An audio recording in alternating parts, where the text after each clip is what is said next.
નમસ્કાર. એક સવાલ.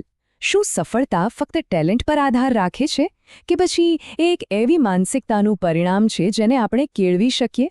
આજે આપણે બસ આ જ શક્તિશાળી વિચારના પાયાને સમજવાના છીએ, એટલે કે માઇન્ડસેટને.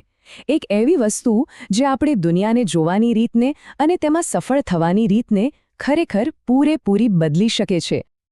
ચાલો ને 1 મિનિટ માટે વિચારીએ. ક્યારે એવું બન્યું છે કે એકદમ સરસ તક સામે હોય પણ મનમાં ક્યાંકથી એક અવાજ આવે, ના, આ મારાથી નહીં થાય?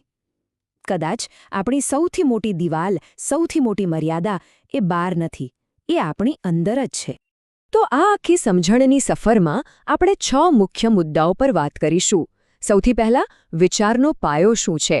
પછી મગજને નવી રીતે કેવી રીતે ટ્રેન કરી શકાય, સપનાને એક્શન પ્લાનમાં કઈ રીતે ફેરવવા, નિષ્ફળતાને અનુભવમાં કેવી રીતે બદલવી, આત્મવિશ્વાસ અને મનની શાંતિ કેવી રીતે મેળવવી, અને છેલ્લે આપણી આસપાસનું વાતાવરણ આપણા ગ્રોથ પર કેવી અસર કરે છે. ચાલો શરૂ કરીએ. ચાલો તો સૌથી પહેલા વાત કરીએ વિચારના પાયાની. મૂળભૂત રીતે આપણા બધાના મગજમાં છે ને, વિચારવાની 2 રીતો વચ્ચે સતત એક લડાઈ ચાલતી હોય છે. ચાલો જોઈએ એ આ 2 રીતો કઈ છે અને એ આપણા જીવન પર કેટલી ઊંડી અસર કરે છે. તો સવાલ એ છે કે આ માઇન્ડસેટ એટલે ખરેખર શું? એમ સમજો કે એક અદૃશ્ય ચશ્મા છે જે આપણે બધાએ પહેર્યા છે, અને આ ચશ્માનો કાચ જે રંગનો હશે, દુનિયા એવી જ દેખાશે. એ જ નક્કી કરશે કે કોઈ મુશ્કેલી આવે તો એ તક જેવી દેખાય છે કે પછી એક મોટી દિવાલ જેવી. સીધી વાત, એ આપણી વાસ્તવિકતાનું ફિલ્ટર છે. હવે અહીંયા એ 2 વિચારધારાઓ આપણી સામે છે. એક છે ફિક્સ્ડ માઇન્ડસેટ. આ લોકો માને છે કે આપણી બુદ્ધિ, આપણી આવડત બધું જ જન્મથી ફિક્સ છે, પથ્થર પરની લકીર જેવું, એને બદલી ન શકાય. અને બીજી બાજુ છે ગ્રોથ માઇન્ડસેટ. આ માને છે કે આપણું મગજ તો એક છોડ જેવું છે, મહેનત અને શીખવાનું પાણી આપતા રહો તો એ વિકસિતું જ રહે. વિશ્વાસ કરો, આ નાનકડો તફાવત જિંદગીની આખી દિશા બદલી નાખવા માટે કાફી છે. અને ગ્રોથ માઇન્ડસેટનો મૂળ મંત્ર જ આ છે. એમના માટે અશક્ય એટલે ઇમ્પોસિબલ જેવો શબ્દ છે જ નહીં. એમના માટે એનો સીધો અર્થ છે નોટ યેટ પોસિબલ, એટલે કે હજી શક્ય નથી બન્યું. બસ આટલું જ. મતલબ કે આપણે હજી એનો રસ્તો શોધ્યો નથી. અને બસ આ એક જ વિચાર પ્રયત્ન ચાલુ રાખવાની હિંમત આપે છે. તો આ ફિક્સ્ડ માઇન્ડસેટને ઓળખવો કઈ રીતે? એના કેટલાક સામાન્ય લક્ષણો છે. જેમ કે કોઈ બીજું સફળ થાય તો ઈર્ષા થવી, કોઈ મુશ્કેલી આવે તો એનાથી ભાગી જવું, કે પછી કોઈ ટીકા કરે તો બહુ જ ખરાબ લાગી જવું. જો આમાંથી કંઈ પણ આપણને પોતાની અંદર દેખાય ને, તો એને ઓળખી લેવું. એ જ બદલાવ તરફનું પહેલું અને સૌથી જરૂરી પગલું છે. ઓકે, તો મોટો સવાલ એ છે કે જો આપણે આ ફિક્સ્ડ માઇન્ડસેટની જાળમાં ફસાયેલા હોઈએ તો શું એમાંથી બહાર નીકળી શકાય? શું એને બદલી શકાય? અને જવાબ છે હા, બિલકુલ બદલી શકાય. અને આ કોઈ મોટી વાતો નથી, આની પાછળ પક્કું વિજ્ઞાન છે. ચાલો સમજીએ કે આપણા મગજના વાયરિંગને ફરીથી કેવી રીતે બદલી શકાય. આ જે વિજ્ઞાન છે ને, એને કહેવાય છે ન્યુરોપ્લાસ્ટિસિટી. બહુ ભારે શબ્દ છે પણ કોન્સેપ્ટ એકદમ સિમ્પલ છે. વિચારો કે આપણું મગજ એક ઘટ્ટ જંગલ છે. જ્યારે આપણે કોઈ એક જ રીતે, ખાસ કરીને નેગેટિવ રીતે વારંવાર વિચારીએ છીએ, ત્યારે આપણે એ જંગલમાં એક જ રસ્તા પર વારંવાર ચાલીએ છીએ અને રસ્તો એકદમ પાક્કો થઈ જાય છે. પણ દરેક સકારાત્મક વિચાર, દરેક નવો પ્રયાસ એ જાણે એ જંગલમાં ઘાસ કાપીને એક નવો રસ્તો બનાવવા જેવો છે. શરૂઆતમાં અઘરું લાગે, પણ જેટલી વાર એના પર ચાલીશું એટલો એ રસ્તો પહોળો અને પાક્કો બનતો જશે. તો આ નવા રસ્તા બનાવવા કઈ રીતે? એના માટે 2 બહુ જ પાવરફુલ ટેકનિક્સ છે. પહેલું છે એફર્મેશન્સ, એટલે કે સકારાત્મક નિવેદનો. જ્યારે આપણે વારંવાર કહીએ કે હું સક્ષમ છું, ત્યારે આપણે મગજને રીપ્રોગ્રામ કરી રહ્યા છીએ. અને બીજું છે વિઝ્યુલાઇઝેશન, એટલે કે દૃશ્યીકરણ. આમાં આપણે સફળતા મળે એ પહેલાં જ એને આપણા મનમાં પૂરી રીતે અનુભવવાની છે. એનાથી શું થાય ખબર છે? મગજ એ સફળતા માટેના ન્યુરલ રસ્તાઓ એડવાન્સમાં જ તૈયાર કરવાનું શરૂ કરી દે છે. હવે જુઓ, ખાલી પોઝિટિવ વિચારવો એ તો ગાડીના એન્જિન જેવું છે. પણ ગાડી ચલાવવા માટે રસ્તો તો જોઈએ ને. બસ એ રસ્તો એટલે એક્શન પ્લાન. તો હવે આપણે એ જ શીખીશું કે મોટા સપનાઓને નાના, મેનેજ કરી શકાય એવા સ્ટેપ્સમાં કઈ રીતે તોડવા. અને આના માટે સ્માર્ટ ગોલ ફ્રેમવર્ક સૌથી બેસ્ટ છે. જો મારે વજન ઘટાડવું છે, આ એક સપનું છે, ગોલ નથી.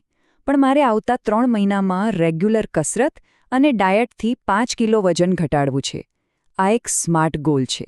કેમ? કારણ કે એ સ્પેસિફિક છે, માપી શકાય એવો છે, અચીવેબલ એટલે કે શક્ય છે, રેલેવન્ટ એટલે કે તમારા માટે જરૂરી છે, અને ટાઈમ બાઉન્ડ એટલે કે એની ડેડલાઇન છે. બસ આટલી સ્પષ્ટતા હોય ને એટલે દિશા આપોઆપ મળી જાય. એક વાત યાદ રાખવા જેવી છે, મોટામાં મોટા લક્ષ્યો પણ નાની નાની આદતોથી જ પૂરા થાય છે. અને દરેક આદત સારી હોય કે ખરાબ, એક સિમ્પલ 3 સ્ટેપના લૂપ પર ચાલે છે, જેને હેબિટ લૂપ કહે છે. પહેલું ક્યુ એટલે કે સંકેત, જેમ કે સવારનો એલાર્મ. બીજું રૂટીન એટલે કે જે કામ આપણે કરીએ, જેમ કે કસરત કરવી. અને ત્રીજું રિવોર્ડ એટલે કે એનાથી મળતો ફાયદો, જેમ કે તાજગીનો અનુભવ. બસ આ લૂપને એકવાર સમજી લીધું એટલે ખરાબ આદતો તોડવી અને સારી આદતો બનાવવી બંને સહેલું થઈ જાય. ચાલો હવે એક એવા ટોપિક પર આવીએ જેનાથી લગભગ બધાને ડર લાગે છે. નિષ્ફળતા એટલે કે ફેલિયર. પણ શું નિષ્ફળતા ખરેખર અંત છે? શું એનો મતલબ છે કે બધું પૂરું?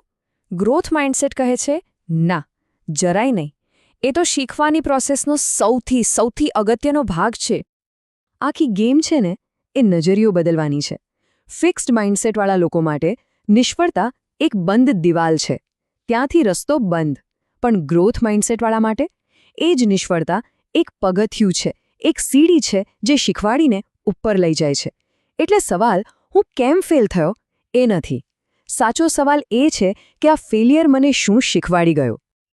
અને આ શીખને પ્રેક્ટિકલમાં લાવવા માટે એક સિમ્પલ ફેલ રિવ્યૂ સિસ્ટમ બહુ કામની છે. 3 સ્ટેપ્સ છે. પહેલું, ઓબ્ઝર્વ કરો. ઇમોશનલ થયા વગર ફક્ત હકીકતો જુઓ કે ખરેખર શું થયું. બીજું, એનાલાઇઝ કરો. આમાં મારી ભૂમિકા શું હતી એની જવાબદારી લો. અને ત્રીજું, શીખો અને એક્શન લો. આમાંથી શું બોધપાઠ મળ્યો અને હવે આગળ શું કરવાનું છે. બસ આટલું કરવાથી આપણે લાગણીઓમાં વહી જવાને બદલે શીખવા પર ફોકસ કરી શકીએ છીએ. જો ગ્રોથ માઇન્ડસેટની આ સફર કોઈ સ્પ્રિન્ટ નથી, એ એક મેરેથોન છે. એમાં સારા દિવસો પણ આવશે અને ખરાબ પણ. તો આ લાંબી રેસમાં ટકી રહેવા માટે અંદરથી ફ્યુઅલ તો જોઈશે ને. અને આ ફ્યુઅલ છે આત્મવિશ્વાસ અને મનની શાંતિ. ચાલો જોઈએ કે આ ઇન્ટરનલ પાવર કેવી રીતે બનાવી શકાય. એક વાત સમજી લઈએ, સાચો આત્મવિશ્વાસ કોઈ હવામાંથી નથી આવતો. એ 2 વસ્તુઓનું કોમ્બિનેશન છે, તમારી કેપેબિલિટી એટલે કે ક્ષમતા અને તમારી તૈયારી. જ્યારે આવડત અને મહેનત ભેગા થાય ત્યારે જે કોન્ફિડન્સ આવે ને એ સાચો હોય છે, એ કોઈ છીનવી ન શકે. આના માટે એક બહુ જ સરસ જાપાનીઝ કોન્સેપ્ટ છે, શોશિન. એનો મતલબ થાય છે બિગિનર્સ માઇન્ડ એટલે કે શીખાઉ માણસનું મન. ભલે આપણે કોઈ ફિલ્ડના એક્સપર્ટ બની જઈએ, પણ હંમેશા એવી રીતે શીખવા તૈયાર રહેવું જાણે આજે આપણો પહેલો દિવસ છે. આ એક જ વસ્તુ આપણા ઈગોને, આપણા અહંકારને બાજુ પર રાખે છે અને સતત શીખવાનો દરવાજો ખુલ્લો રાખે છે. અને આપણી આ અંદરની દુનિયાને કંટ્રોલમાં રાખવા માટે 2 ટૂલ્સ જબરદસ્ત કામ કરે છે. એક છે મેડિટેશન એટલે કે ધ્યાન. એ આપણને આપણા વિચારો પર રિએક્ટ કરવાને બદલે એને શાંતિથી જોતા શીખવે છે. અને બીજું છે જર્નલિંગ એટલે કે ડાયરી લખવી. મનમાં જે પણ ગૂંચવાડો ચાલતો હોય ને એને બસ કાગળ પર ઉતારી દેવાનો. તમે જોશો કે એનાથી કેટલી સ્પષ્ટતા આવે છે.